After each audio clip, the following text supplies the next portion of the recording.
So, first off, John, are you ready? You, as I've realised in Googling you a little bit more, you're the author of Resilient, which we all know and love the book, but you're so many titles, I just had to keep scrolling down. You are the author of many, many, many titles. You're a counsellor, you're a lecturer, and you founded Wild at Heart Ministries. But what we always love to do in One Life is find out people's stories. We love for people to share their story. So could you share with us, how did you get here?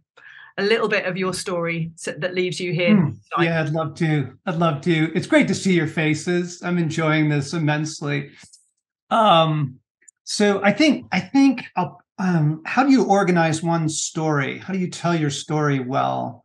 I grew up in an alcoholic home, and parents gone most of my life. So I had the emotional equivalent of sort of being like a street kid. The drug revolution in the late 60s and 70s that swept the US and Europe. So I was in some pretty dark places. And when I was 19, Jesus Christ walked into my life, like literally walked into my life. You may have heard some of the stories of the beautiful, beautiful encounters that people are having with Jesus in the Islamic world right now, where he is just walking into their lives. That was me. I had no church background. My family, no one in my family believed in God. So it was a pretty dramatic story. If you happen to see the film that's come out called Jesus Revolution, about the revival that did start in the late 60s and 70s in the hippie movement, that is my wife and I. Like, it's almost our story. Now, it's not our story, but that was it. That was the era that we came in. But I would say there was a second great turning in my life, a second conversion, almost, if you will. And that was around 30. I realized that I needed to go back and deal with the trauma of my childhood. I loved God deeply. I had dove into the local church, but there were many things yet unhealed in me. And I was married. We were beginning to have young kids, and I could feel these unhealed places in me beginning to present themselves. And so I went into counseling therapy. I went and saw a therapist, a beautiful, beautiful man. It was profound, absolutely profound. And out of that experience, I went and became a therapist. So in fact, I went to grad school, became a therapist, opened a private practice. And it was out of that work of healing human hearts that I feel like I found my place in the world. Gerard Manley Hopkins says, "What I do is me. For this I came." And I love that. I love that line from one of his poems. "What I do is me. For this I came." And then things just started to grow, and I started writing books and holding, conferences and retreats and traveling. But the epicenter of our work is still that. It's still very much helping people become wholehearted, helping us heal from the things that have happened to us or not been given to us, deprivation as well, and bringing people into a rich, intimate life with God. It's beautiful. Thank you so much for giving us such an insight. Well, and you can ask any questions about that as we go through the evening together. Yeah. If something in that sort of intrigued you, we can chase those trails there. I'd love to know, just very quickly off the back of that, what actually happened when you said Jesus walked into your life? Tell us about that moment. I love how you talked about the Well, I'm saying literally, I was sitting in my bedroom one night. I mean, I'm dropping acid, I'm smoking pot. We used to go out in the desert in California, in the California deserts, and eat peyote and look for God. I mean, we were pretty wild. Yeah. And I had no one share the gospel with me. The presence of Jesus Christ showed up in my bedroom. Wow. Yeah. Wow. That's incredible. Gosh, that just gives you such a sense of excitement and hope, doesn't it? When we think we've got all people in our minds that feels impossible, Exactly. I was that guy. Yeah. And can I just ask, fast forwarding a lot, what does day to day look like for you and your wife as well? I know she's very involved in the ministries as well. Yeah, right. So we have an organization here of about 18 people in Colorado. We put on retreats, conferences, we do a podcast, we make films, we write books, as you know. So our day to day, it's a variety of things, meeting with the team, planning projects, doing interviews, working on creative things. I'm thinking about the next book, so I'm taking notes on that. We've got a couple of big film projects that are about to release, maybe even on Netflix. Wow. Really, really powerful.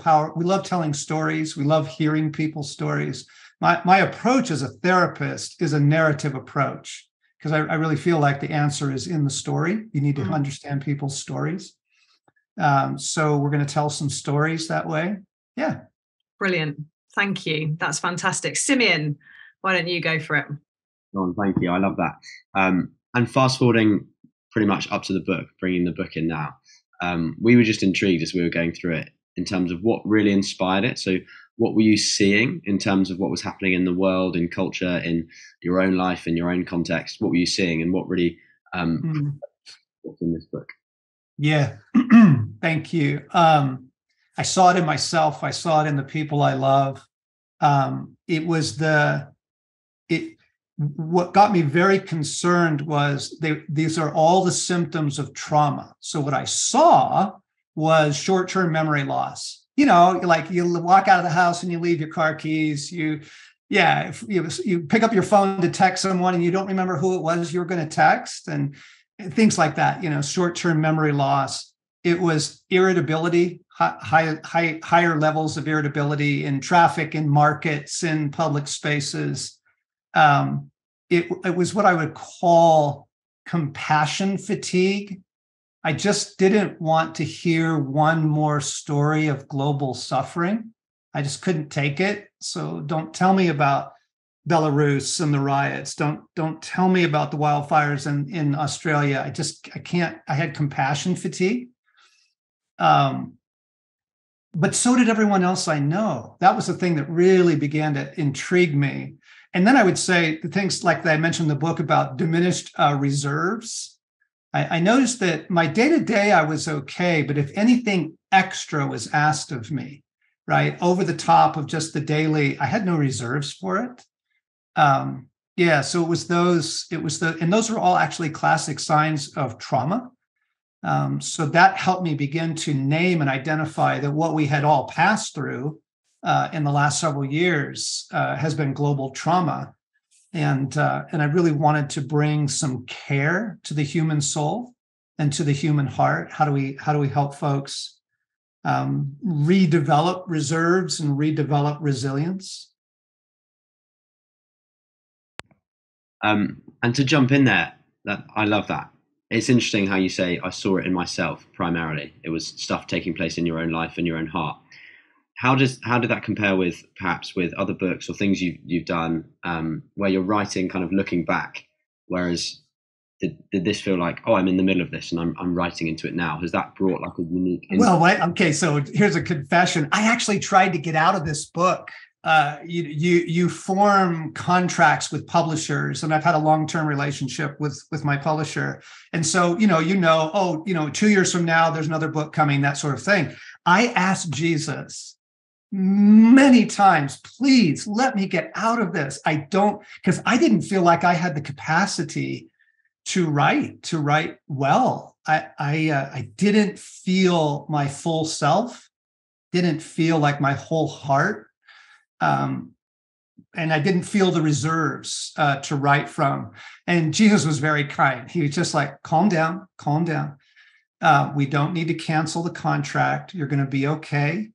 You're going to be okay. We'll do this together. And then it ended up actually being a really rich and lovely experience. But yeah, this was real time. This was very real time. Wow. It's brilliant. I love the honesty. I didn't want to do it. And it's those beautiful moments where actually you get led into something and then and then it's just your whole perception changes. That's stunning. We've got people on this call, and Onelife's job is all focused towards young people and enabling young people to lead. And there are different youth workers on this call and church leaders. And I love the quote. I'm actually listening to your Audible book version. So as you say in your book, I get extra because we're on the Audible. But Simeon had a copy, and I was flicking through, and I saw in bold this quote, and I think this is great. It says, "When you grow up in a world where everything is done with a few clicks on your phone, it doesn't exactly develop resilience." And like, confession here, the other day I had a conversation with my brother, and I'm not exactly a young person anymore. So like, this isn't just young people that this is affected by. But I was talking about how I've got so formed and shaped by the quick click next day delivery of Amazon lifestyle that I just get flummoxed by Royal Mail, which is our postal delivery service. Like the idea of having to go to a shop, write in a card, find an address, buy a stamp, post it, and then cope with it not arriving for like a couple of days. I just get it wrong all the time. I miss birthdays all the time. So this is not just about young people, but right. We would was my internet okay then, by the way? Was I okay? Okay, great. But what we'd love to ask you, John, is what would be some of your top tips, particularly for young people, to help them grow resilience when all they have known is growing up in this kind of quick click comfort culture? What would be your top tips for helping young people grow resilience if all they've known is the couple of clicks? Yeah, I would find those things that bring you life, and I would make them part of your daily. So any sort of building of resilience has to be sustainable habits. Like you can say, "Oh, I'm gonna take up running, and I'm going to become a marathoner." You go, "Well, maybe, but it's not really sustainable." Or I'm going to spend 2 hours in the scripture every day. Well, maybe, but that's not very sustainable either. So the things I'm going to recommend are things that fit within sustainability. They're small shifts in an overall direction. The goal is that you have a lifestyle that you love. Is that you have a life you love, and it becomes very attractive to other people, but you are going to seem a little odd. Like, at what point in the evening do you turn off your phone? When you get up first thing in the morning, don't look at your phone. Wait 10 minutes. Give your soul some soul space at the end of the day and the beginning of the day to just be human. And not, be taking in video and news and chat, and you have to just stop at some point and just be human. I would limit. What can you do? There's so much I want to say. There's so much I want to say. Love nature. Love nature. Nature heals. Creation heals. Love nature. So like, take a walk every day, take a bike ride, beautiful music, play beautiful music in your home when you can, especially in the evening. Relish the weather. I mean, C.S. Lewis was famous for this, right? He just relished the weather. And so if it was absolutely dreary, he would go out and put his slicker on and go walk in it. Like, I really have to work on that here in Colorado because it gets bitterly cold here, but I still go out and walk the dogs. We have 2 golden retrievers, and so nature heals. Nature has a rhythm and a cadence and a life to it that is so different than technology. Beauty heals. Beauty heals. But I would also say this. Okay, now I'm finding the rest of my thoughts. Resilience comes through emotional wellness. Because when you have places in your life, as I had, of unaddressed trauma, heartache, loss, or just disappointment, that those require a great deal of our energy to navigate through every day. In other words, it's like pushing the ball down under the surface of the water, and it just takes a lot of energy to keep that all under management. And so emotional wellness is just going to be an absolute joy to you for resilience, because you're not spending precious resources managing your anxiety or managing your anger or that sort of thing as well. So the goal, if I could paint a goal, the goal of Jesus in all of our lives is wholeheartedness. That's what he's after. That's the goal. The goal is wholeheartedness. And it's the primary thing that he does in any person's life, is surfacing those things that need his loving care, and helping us into situations like this moment right here today, this evening, that help to bring about wholeheartedness. I'll say one more thing. This is a very long answer to one question. It's great. Leanne Payne is a beautiful, beautiful healer of the soul. And she wrote a number of very, very helpful books. But her line was this: the soul is healed through union with Christ. The soul is healed through union with Christ. So if you take your hands right now and put your hands together in a typical prayer posture, let's just do this together. It's a little physical thing. This is intimacy. This is drawing near to God. And now fold your fingers in so that they're interlaced with one another, and take a good look at that. It's almost indistinguishable in one way. You're like, which finger belongs to which hand? This is union. This is oneness. And this is what Christ is after in our lives. It is actually, the soul is actually made for union with God. And so, yeah, if I were to give you one thing, you want to do one thing in your life that will cultivate wholeheartedness, well-being, resilience, it's this. Is that you cultivate union with Jesus. That is the most healing, sustaining experience anyone can tap into. It's beautiful. It's beautiful.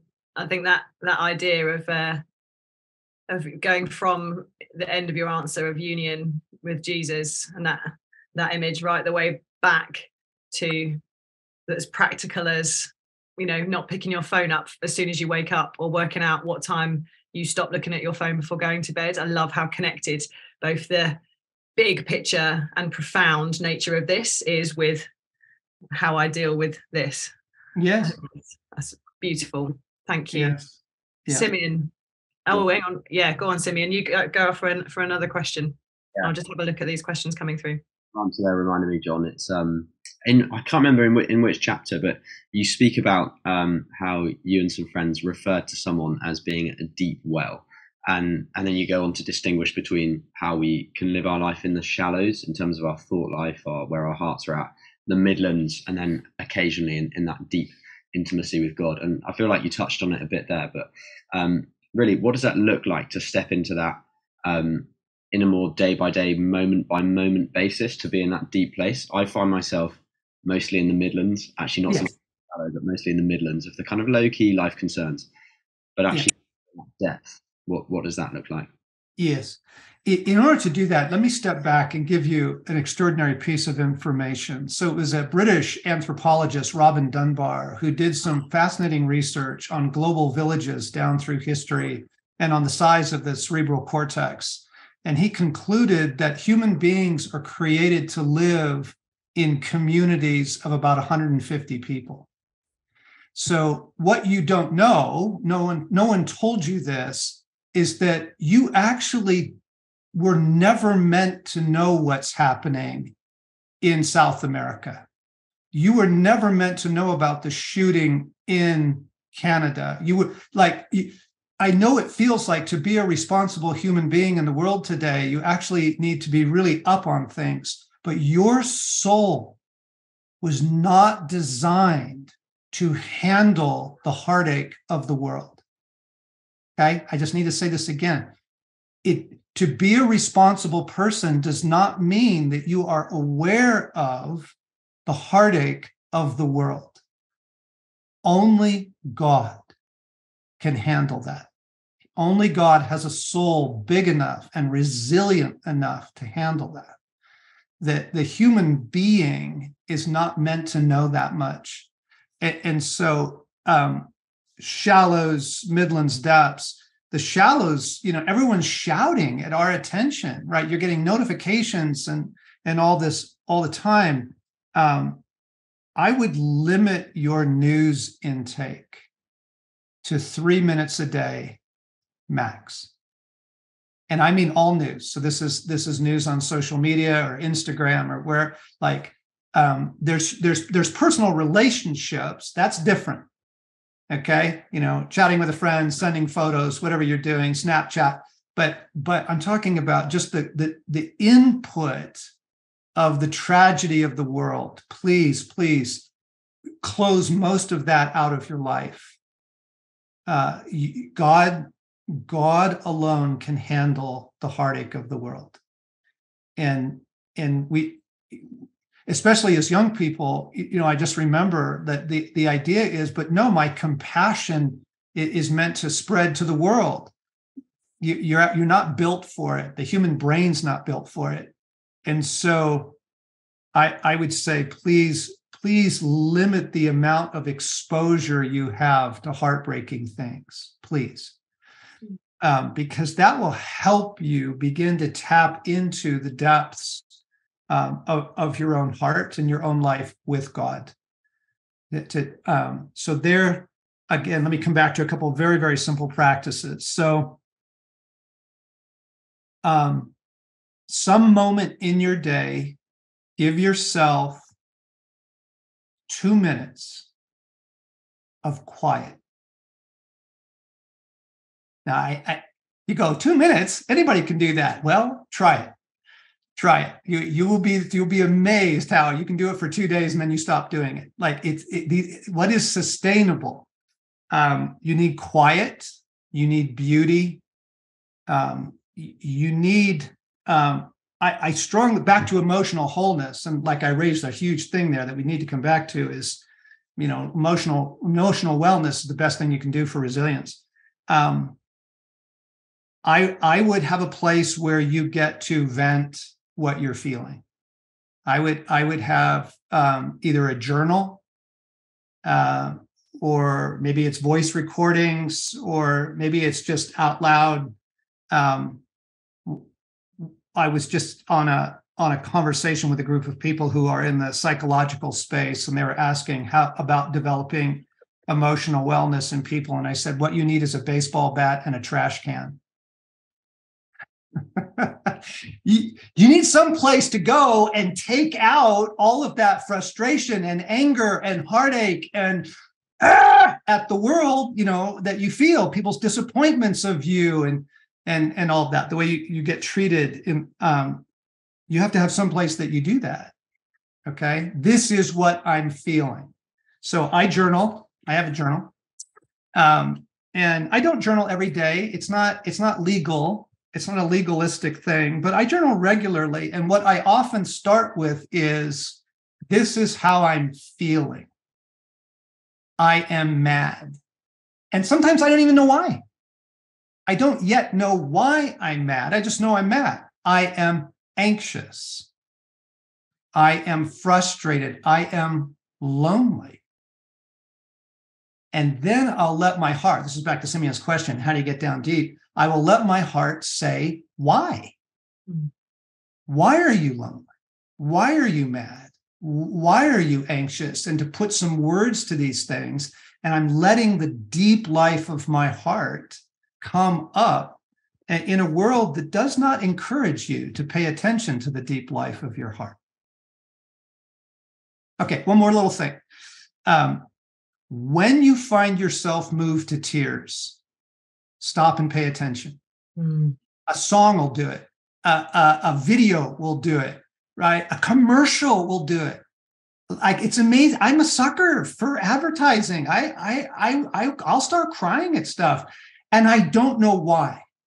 And so when you find tears presenting themselves, stop and ask yourself why. And I always ask God's help. I'll say, Jesus, where's this from? What's this about? What's this about? I said it was one more thing. Actually, I have one more thing. Go on. So now, the single most helpful thing that I'm going to give you in the call this evening. This is it. You ready? It is the prayer that goes like this. Jesus, please come into this. Mm. And what I mean by this is whatever is presenting itself. As you're going through your day and you're like, whoa, I am feeling really anxious. Jesus, please come into this. As you walking into a class or into, an interview, and you're like feeling overwhelmed, Jesus, please come into this. This is the single most helpful thing you can pray. Because the soul is healed through union with Christ. Well, the door opens from the inside. You choose what you open the door of your heart to in terms of Christ's presence. So Jesus, please come into my loneliness. Please come into my disappointment. Please come into my rage. Asking Christ, inviting Christ in as a regular practice is utterly wonderful. Stunning. Thank you. In many ways, you've alluded to some things in my next question. And then what we'll do, guys, is one question come through already. Just please be thinking of what questions you want to fire out, either from what John has said or from the book in general. But what is, if you've got many people here, majority of people I think are either in a church context or connected to a church. What's the biggest threat to resilience and resilient leadership at the moment that you're aware of? Like, what are the things that if you could say to us, like, just please be aware, like, have your eyes open. This is what you need to see for stealing the resilience that we're trying to run after. Yeah. Yes, I would be happy to. Emotional immaturity is the number one reason leaders go down. Emotional immaturity. They have not dealt with heartaches, losses, messages from childhood, rejection wounds, things like that. And their emotional immaturity, then you put that into like a leadership position, and the pressures of leadership, that they'll bring out that emotional immaturity in about 2 days. Wow. And then this is why the affairs happen, the addictions, the blow-ups, the narcissism, the controlling, all of that stuff. It's coming out of emotional immaturity. And secondly, I would say the insane pace of church life. The insane pace. What we expect of youth leaders, of ministers, vicars, what we expect of the clergy, but also of the lay people, it is utter madness. I've worked at the local church level. There is this idea, and here's why the third thing interfaces with pace of life.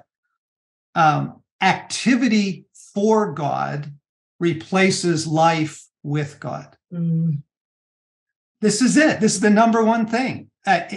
Because you are doing God things, we've got a relief kitchen. We're doing some justice work. We've got a rally tomorrow night. Then we've got a Bible study, and then we're doing some street evangelism. Like all those God things feel like I have a life with God, but they're not the same as a life with God. They're not. Your private life with God is what sustains you. Your private life with God. And so if you add insane pace and emotional immaturity, right, with basically activity that takes the place of your life with God, you'll blow up. You'll burn out, guaranteed. It's brilliant. It's brilliant. We've been in our certificate in leadership for the last few years, we've been also looking at Emotionally Healthy Leadership by Pete Scazzero, and love how you've literally articulated similar things of this. Yeah, being with God can never be replaced by doing stuff for, like, we have to, the being with God is absolutely essential. And Yes. right here in this resilient conversation, that's front and foremost. That's fantastic. You talk about Jess on our, where's Jess? There's Jess. Would you actually just ask this question you put a little while ago about the union with Jesus, because that's the whole being with God. We want to know more about that. Jess, why don't you go for it? Yeah, Sean, I'd love just to hear how you personally cultivate that union with Jesus, like just to hear your story. I'd love to hear that from you. This is so good. If you meet someone who seems to have a life with God, ask them what they do and ask them if you can come do it with them. Like the single most helpful thing is if you all could just come hang out with me for a couple of days, or someone else whose life you go, I like that life. I like her joy. I like how loving he is. I like their life. What do you do? Tell me what you do. Okay, so here's what I do. Is that this is my home office, and I will get up early enough in the morning that I have a plentiful amount of time before my day rushes in. I don't check my phone. I don't check my phone in the morning for about an hour and a half, because if you open it up, you're in the matrix. Like, you're gone. Like, there's the Mayday text from your friend, and there's the notification of, oh my gosh, I forgot. So my phone is in the kitchen. I am in here. What I do for union with Christ, I put my headphones on. I have a couple of songs that I'm currently living in the moment. And there are songs that help me to love God.